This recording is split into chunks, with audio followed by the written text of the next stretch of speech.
I get a lot of questions about aphids. They're a real common pest that we have around here, especially on oaks, pecans, and crape myrtles, just to name a few. There are several ways we can get rid of them. So, what do you think are some of the good methods there, Corey? So depending on the tree size, if it's a small to medium size shrub or tree, sometimes just physically washing them off will temporarily solve the problem. Just basically blast them off of the tree.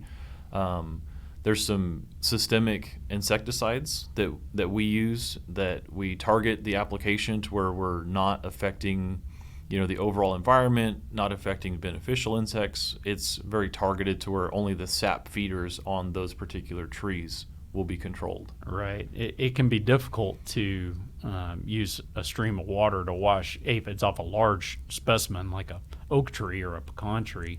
But sometimes that's not enough, and we have to use some insecticides to get the desired result. Those beneficial insects are our friends. They're helping us keep that pest in check, so we definitely don't want to kill them with a broad spectrum insecticide spray. So that's where these systemics come in and are very effective at doing the job, but without harming our non-target species.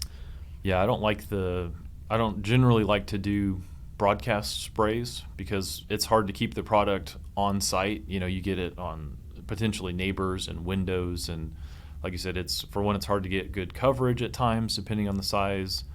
It's hard to specific target that pest you're going after. You're just spraying. So what kind of symptoms am I going to see that are going to be a clue that I've got aphids? So they're big enough where you can physically see them, usually on the underside of a leaf. But one of the symptoms or signs to go look for that is honeydew. It's a sticky substance underneath a tree. They are sap-feeding insects, so they will cause some leaf curling. They can cause some discoloration where they're sucking that sap out. So there's several signs to look for. Okay, and that sap is the tree's energy.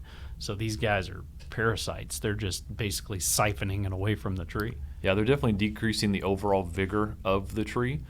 I usually say that the aphids aren't going to kill your tree, but they can definitely cause another layer of stress that can lead to the decline of your tree eventually. Right. What else? The honeydew can be a sticky mess. It can get all over your car, all over your patio or your pool furniture, and sooty mold can start growing on the trees from all the honeydew. Right, the black that's on some crape myrtle stems. It's a superficial. It's not harming the tree, but it is evidence of sap-feeding pest in that tree. Yeah, it makes them really look unsightly and reduces flowering on species like crape myrtles. Absolutely.